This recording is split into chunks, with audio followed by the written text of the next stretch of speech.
staying with us on the conversation. September 5th is annually observed as the World Teachers' Day. It's a special day set aside to celebrate and honor teachers for building and grooming future leaders. And the theme for this year's celebration is recasting teaching as a collaborative profession, emphasizing the power of teamwork in education. The conversation this morning will revolve around the World Teachers' Day and what we need to do as a society to equip our teacher to fit into the modern world of teaching methods. And we have here with us Chief Mrs. Omomi Lawson, Education. Omotunde, okay. I think I have Omomi here. Chief Mrs. Omotunde Lawson, Educationist and CEO, Christ Hill School. It's our pleasure to have you. And happy Teachers' Day in arrears. Thank you very much. Thanks for having me. Thank you. Okay, I think the proper way to start our conversation this morning is to look at the theme for this year's celebration, which is recasting teaching as a collaborative profession, emphasizing the power of teamwork in education. What does that theme connote for you? Thank you very much once again for having me.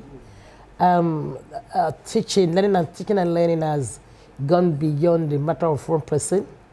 It is now all-encompassing, and it now involves all stakeholders to be part of the system so that the proper teaching and learning can be passed across to our students.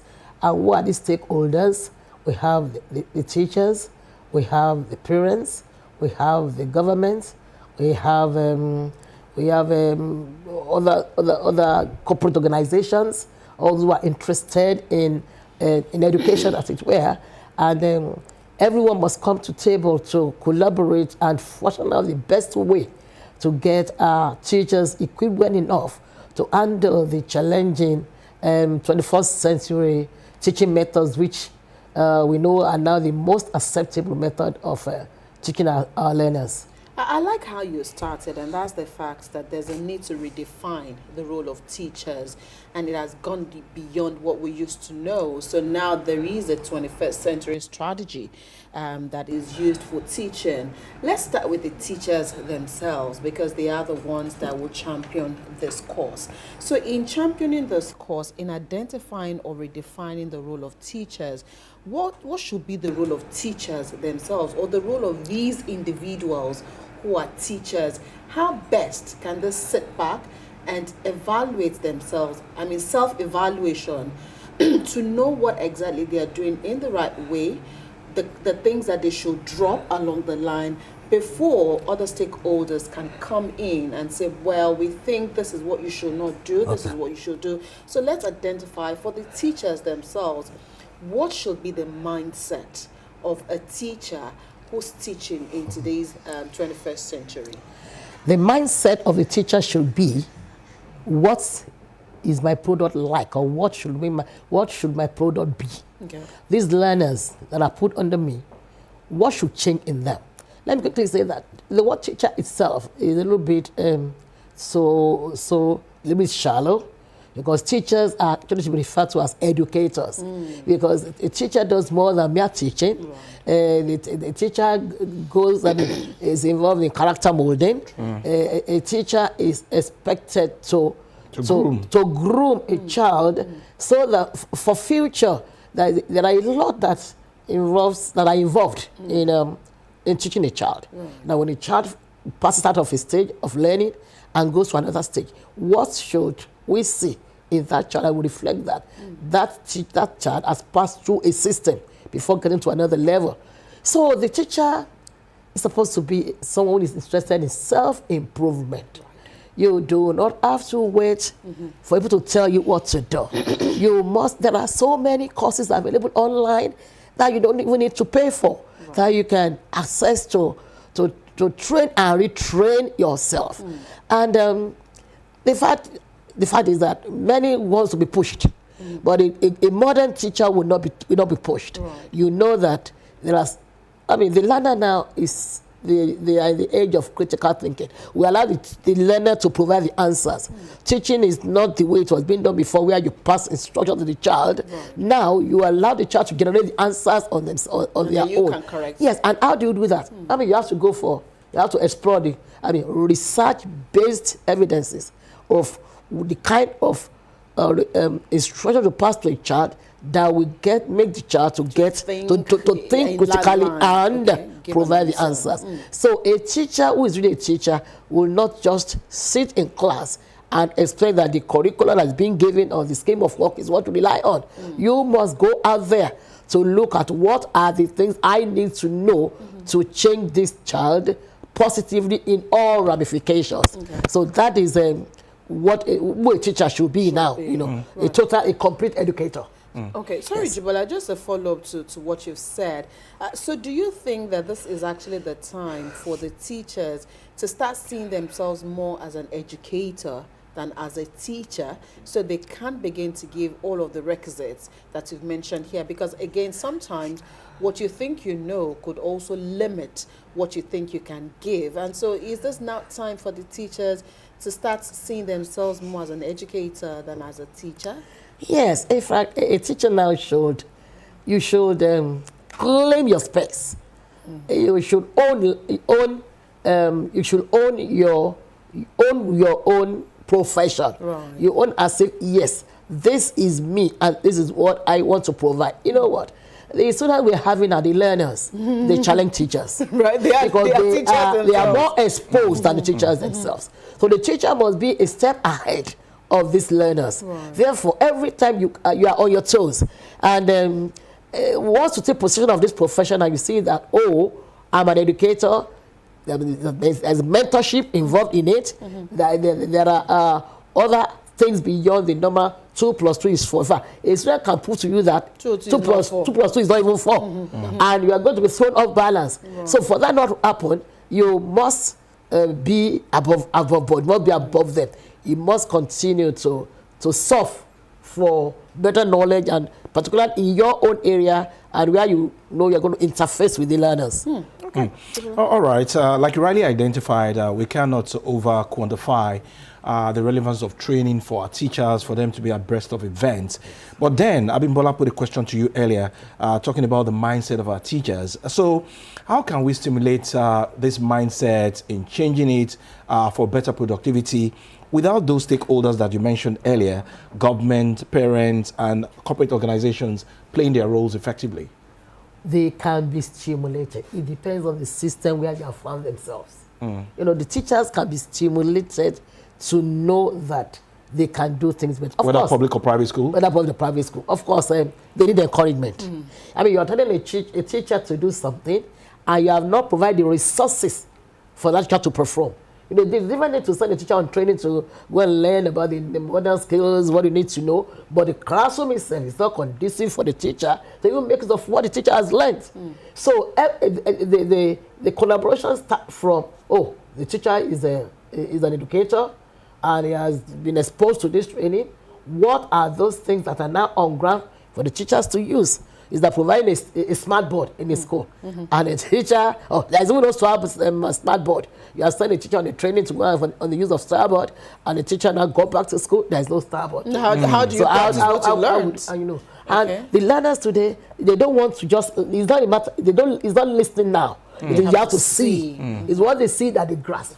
So teachers themselves enjoy this, that kind of teaching methodology. Yes, because it makes teaching less cumbersome for them. And they have seen that they too will have a little bit of a respite when they make use of this innovative teaching methods. So providing that, it makes them willing and more exposed and more determined to make the best out of what is provided. Right. So let's talk about, again, because we're talking about empowering modern teachers, let's look at the strata of learning, and let's look at the basics, and starting from, the crash, the playgroup, the kindergarten. We know that different schools have different models. Right. We have different schools that have their own reception levels. There's so many areas where schools differ. But let's look at the basics, and then look at what exactly is required and the kind of teachers that should actually be there at the cradle to groom these children, because it is what you give to these children that they will also give, or they will exhibit. And so we have especially a lot of private schools who, of course, will look at perhaps their own gains ahead of what they should be providing for the learners. So what are some of those requirements, the basic, that for somebody to teach, perhaps, now let's leave crash, for somebody to teach in the play group, yeah, or what kind of teachers teachers should be there, especially since we expect that that is where we mold their minds, and so we have a lot of people who just go there who are not trained as teachers, but because there's no job in the country, auntie is there, auntie does not have emotional intelligence, auntie cannot handle. You're providing some of these answers yourself now, you know. So yes, so I mean, if we're talking about modern teachers, who are those that should be there at the cradle to help you nurture these children? Yeah, you know, just like you said, you may find that you find teachers who, what they read, a bachelor's degree in this and that, and you now find them in teaching at that level. Right. Whereas there are courses designed for those who handle children at the level, at that playgroup level. You know, they study early childhood education because it takes them through right from what the level of development of the child. Yeah. You know, from being 1 year old, 2 years old, and exactly what this child is at that level, and how you can manage this child. Actually, not more teaching will go on. What you're more or less supposed to do is to be on the roundtable conference. Roundtable conference for them, and you give them all these things that though they are playing, but they are learning. Materials, but they are learning. Right. So the teachers must be such that teacher for that level are those that were trained for that level. Right. Let me tell you something. Even before we resumed in my own school, I told the teachers to go for 3 different courses for the different levels where they are handling. And I must see the certificate before the assumption. You must go ahead to do something more than what you're doing. And when you are coming back, let's know the new approach that you want to bring on board. And they all did it. It's for the betterment of the school, you know. So I believe that anybody who is handling that stage is still a matter of learn and relearning and research. Find out what methods have proved to be the best to manage kids at this level. I mean, they are research-based, evidence-based. So therefore, you too can employ or deploy such methods to train them at that level. Right. So, Jibola asked something earlier. Sorry, Jibola, again, before we leave this level, and again, this is where parents also, the input of parents will also be needed here, especially for children at that level. Sometimes you hear somebody say, my child is 2 years old, he cannot hold a pencil. And I'm wondering, what is a 2-year-old doing with a pencil in the first place? So the role of parents here and how parents are also supposed to work with the caregivers, work with the educators at that level, so also we do not put undue pressure on those children. Okay. And let me say, the 2-year-old are not hold pencil, but the 2-year-olds, that big crayon, and so they are drawing. Pencil, you know, they are drawing, they are writing. But let me correct something. I don't know, maybe it's the way God has fashioned it. These kids are being born. These ones are the ancestors. I call them ancestors. So don't be surprised to see a 3-year-old child write 3-letter words. I can tell you that. I'm not kidding. Yeah. Come to my own place, we find such. But that's voluntary. And they were not forced. Voluntarily. Yes. That they do that voluntarily, not somebody forcing them to do that. No. Yeah, okay. So I just wanted us to... But they have the capacity to do it. And when they are allowed to learn, at their different pace. Yes.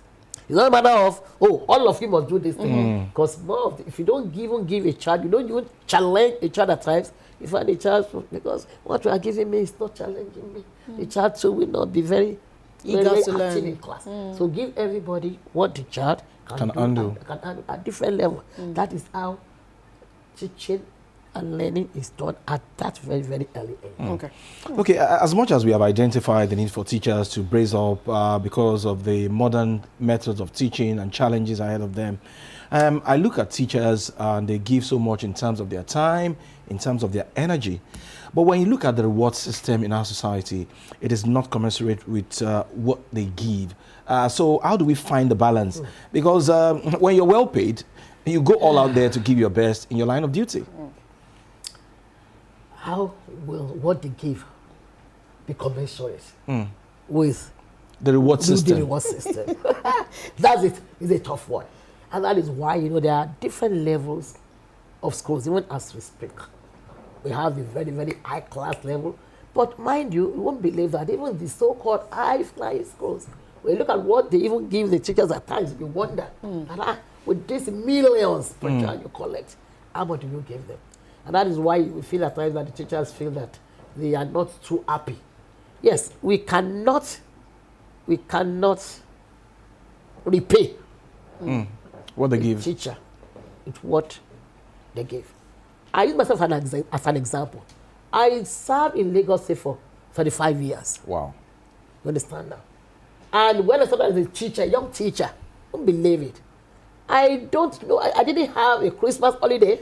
I didn't have any public holiday. I was taking my students to class, and because they were gaining, they would be at class no matter the public holiday.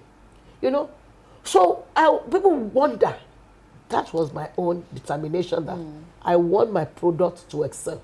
And the joy is when they have excelled in their result assisted, unaided. Right. That's my joy, that I've seen the result of what I'm doing. And I think what teachers now, what they're happy more about is the result of their product, Though we still try to do the best we can do in terms of supporting them and giving them something. What's it? It's something additional to what they have. Okay. But not what can commensurate with what they give and the time they spend in school. Right. Absolutely. Yeah. It doesn't work. So does that confirm the popular saying that their reward is in heaven? But now, the reward is now. He's now here. We have to see here. Now look at Lagos State government. I dare say. Lagos State government is a government that is doing wonders. I said aside with Lagos State government. As a teacher, when your salary will hit your account. And all the allowances are there. When you retire, you get your pension, your gratuity. Lagos State will make teaching attractive. Right. But Lagos State is taking care of the teachers in the system. Chief Mrs., I'm sure that in your generation, a lot of people went into teaching or went into the education line for the passion. Do we still have teachers who are on this job for the passion, or do we have more doing this to eke a living? Now that we have a lot of colleges of education, and when you have gone to study there, basically, what you chose to study education. Though some will say it's because the cutoff probably is low. Is lower. That's the reason why they found themselves there. But I will still say that there are people, particularly for women. You understand? Women will want to still go for teaching profession because it allows them to manage a home. For men, they may look at the bigger picture of bigger salary, and they will just use that as a stepping stone before they go somewhere else. And that is why in the system, probably the public system, you find that there's turnover of teachers, more or less.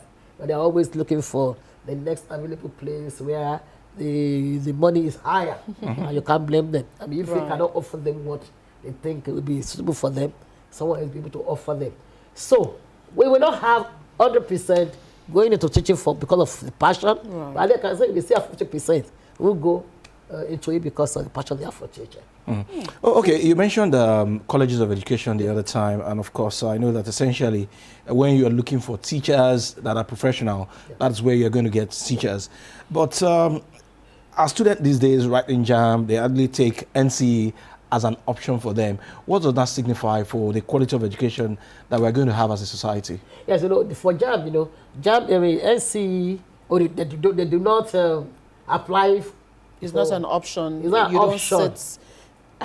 Well, because you have the option of university, polytechnic, and colleges of education. It's survival of the fittest now. There are so many students being turned out from secondary schools.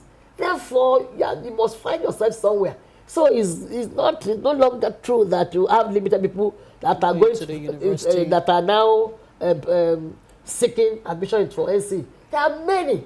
There are so many because there are so many people who have to enter higher institutions anyway. So therefore, that space is still available for so many students. They still opt for it. When you get to I didn't know we start calling of education as we speak. University of Education now. University of Education. I was student, a member of the governing council when I was in Lagos State. Therefore, so if you go there now, we find the faculties are filled up, you know. So not everyone will have a space in the university. So there are slots for those who study education, there are slots for those who go to the polytechnics. And guess what? Teachers, if you're a good teacher, the sky is the limit for you once you do it well. You'll find your own niche. Yes. Right. We also know that because we're talking about empowering modern teachers, teachers are also humans. They have their homes, they have their issues, they have their own dealings. Yeah. And so how important is it that, of course, teachers, especially with their employers, there's also issues around emotional intelligence being put in play here, because sometimes they also deal with family issues, they deal with so many other issues, and yet they come to school, they have to attend to students, and, you know, they have to give in their very best. So talking about support system, talking about balance, talking about how much it is they can also give while on the job, how sensitive should employers of labor, employers of teachers also be to the welfare and well-being of their teachers to ensure that they give the very best? Yeah. An employer should not be too strict. You know, for me, I look at your countenance when you get to work. I want to read, and when I want to employ, I tell them, what I want to give you, believe that if it's not okay for you, I don't want to come to school and I start looking at your face to see whether you are happy or not. So let's know exactly what you will want. You understand? And when they come to school, I don't have to be told. I know if somebody has an issue because I know who you are. And the next thing is to try and find out what the issue is. You have said it. Just like I have my own issues, everybody has one or two issues. And a system must be able to provide support. Let's look before people will not give loan to a teacher to rent house. Will the teachers sleep outside? So when it's time that we know some teachers that I know by the time the area is ending, I know the time when they will come to apply for loan for their house. Okay. If I don't release the loan, the teacher can never be happy because it's And they will not give you the best. You won't even have the rest of money because there is nowhere for you to sleep. So in a good system, you must try and support the teachers. I mean, even if it has, like, a child of mine just lost the child, the only child. Oh, wow. But I was surprised to see her at work just within 2 weeks. If the system is crazy, that man will not come. But he said, I don't want to stay at home because these kids are there. And I know they're losing. So there must be a way that you will also feel your own pulse and see how, even if you cannot provide everything, see, they will know that, oh, she has even tried to support. So that one must be provided if you want to retain your teachers. And yes, and you don't, and there are some systems where what they're always looking at is the opportunity to remove their money, to do this, to deter, to, you know, all kind of simple things that you can try and even overlook. So empathy plays a big role. You must empathize with them because they are human. And once they're out of that class, the class is lying fallow. Who takes over? You cannot get a teacher within 24 hours. Therefore, we must be supportive. So that implies that their own psychological state of mind is also key to what they do. Yes. Okay. Talking about being strict now as employer or as teachers, I was telling Abimbola a particular story about my mathematics teacher yesterday, Mr. Egunjobi to be precise. He will cane and cane, and that disconnected me from maths. I never liked him. I never liked the subject till tomorrow. So what are the methods that teachers can actually apply to warm their way into the heart of their students? In fact, teaching is, caning is even a thing of the past. That one, all of us passed through that caning system. My mathematics teacher when I was in primary 6, Mr. Debo Ali, if he gave you 10 assignments and you got 8 right, you're going to take 2 strokes of cane. For getting 2 wrong. 4, you're going to get first. And we dreaded going to school. But at the time, we thank God for where we are. Yes, the fact is that there are different types of, we don't call it punishment again, corrective measures that have to be applied. You understand? If a teacher is good and you know the methodology, you will not hate a subject. Where you have difficulty, Mathematics is so sweet. In fact, it's the easiest. I can tell you that subject. Oh, yes, I can tell you that. It depends on how giving the right teacher. When you want to employ a teacher, the teacher must do micro teaching. So when you do the micro teaching, you can know exactly whether it's able to download that thing. The teacher could have got to first class, but then he's not able to pass the message across.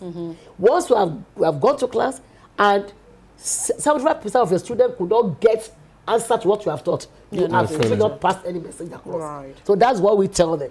You must be able to appraise your teaching to know whether they even understood exactly what you have done. If they have not done that, there is no way you can go to the next level. Then you continue to pile up failure. Right. You understand? So the teacher and his or her methods are very critical to a student having interest in the the subject. Yeah. Okay. Building on Jibola's question, again, how best can teachers or educators know their students? Because, like you rightly pointed out earlier, students do not learn the same way. You have fast learners, you have very slow learners who will take their time before they assimilate, and they're able to understand.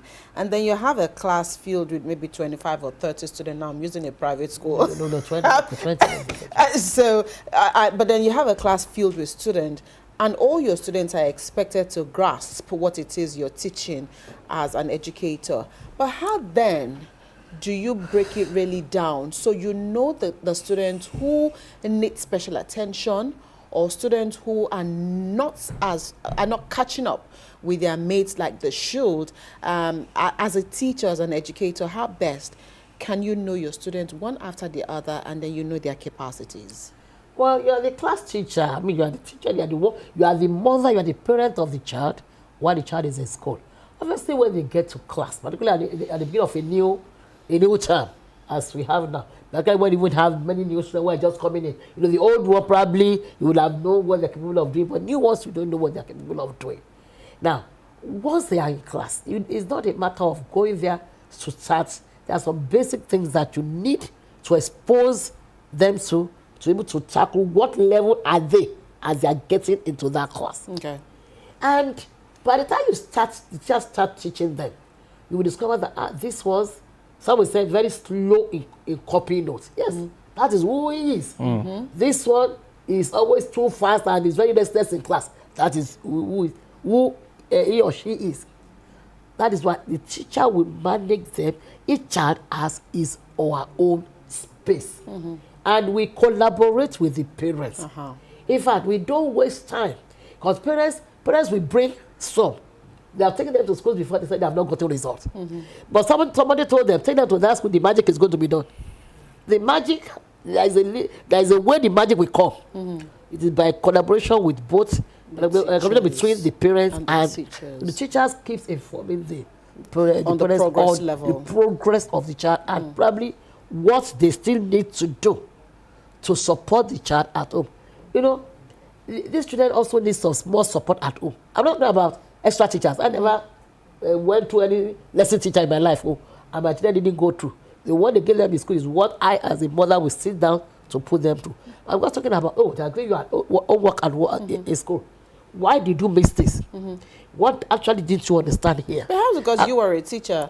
So how about parents? How about parents? So back to the table of the So how about parents who themselves don't even know? So then again, they would need to rely on some teachers to help fill in the gap.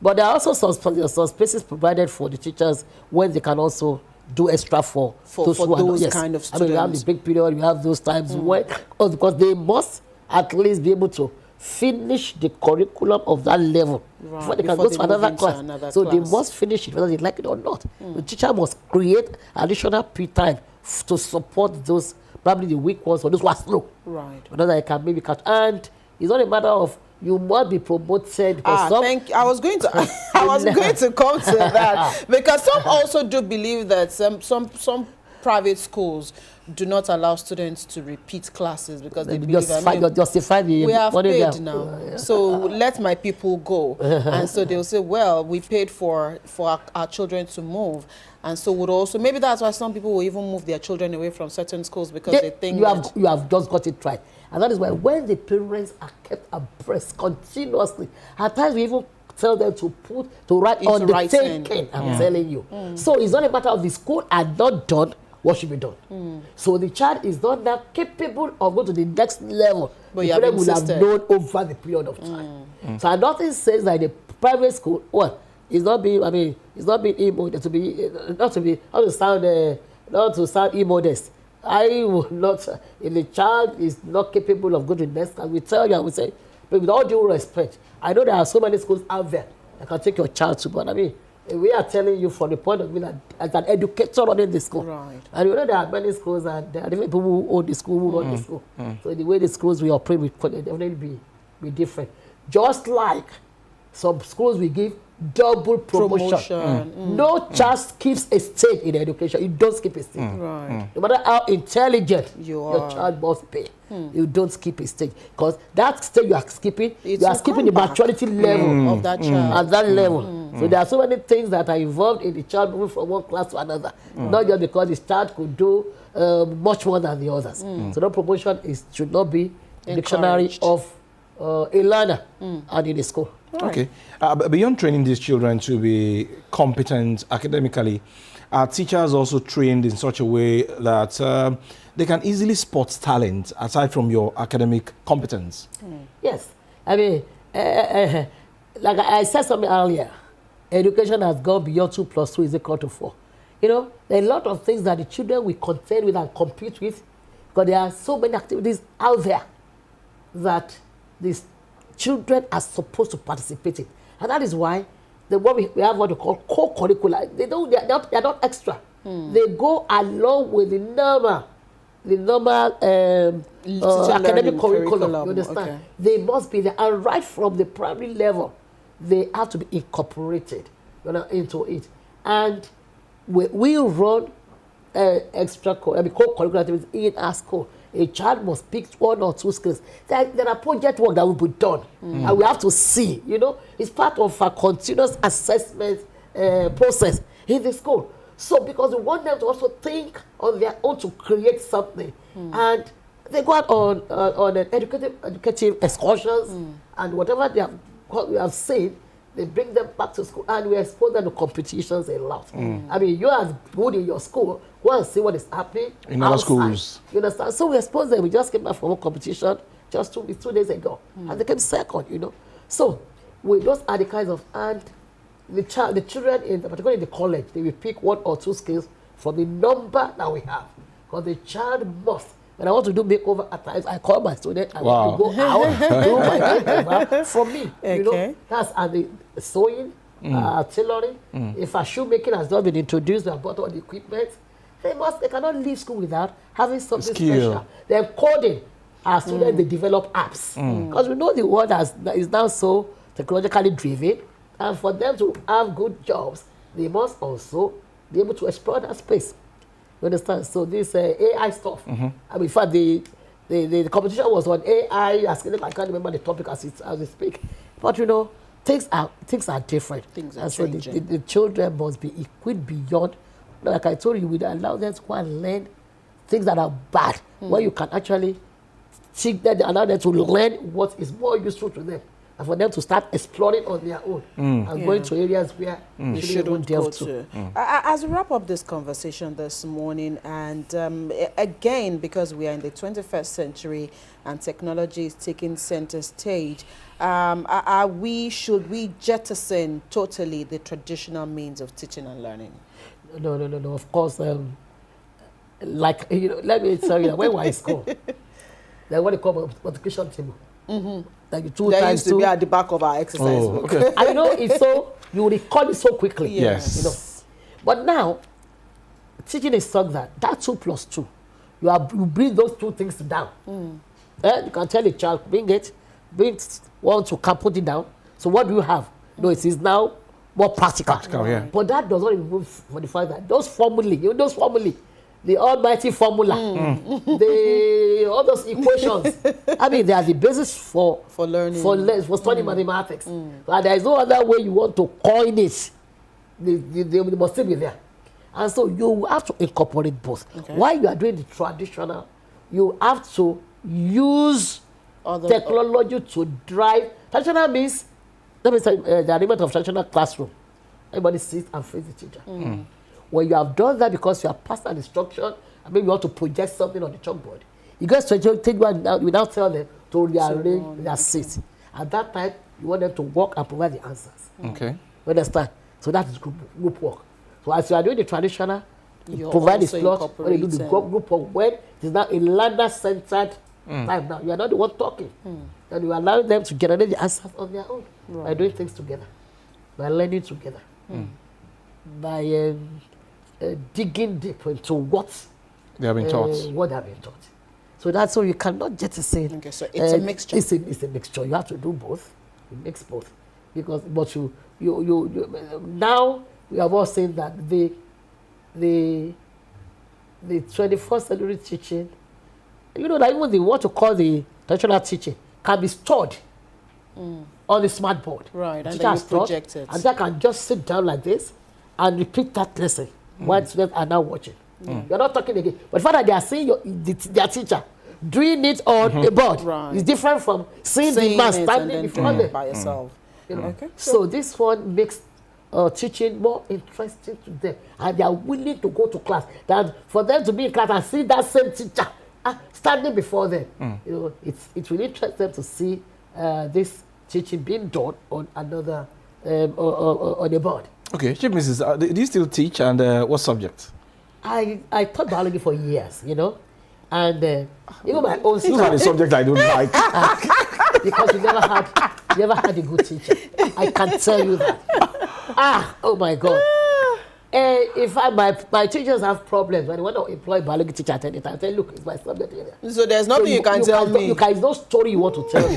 And I've always got very good ones because after all, I will have assessed them very well. Yes.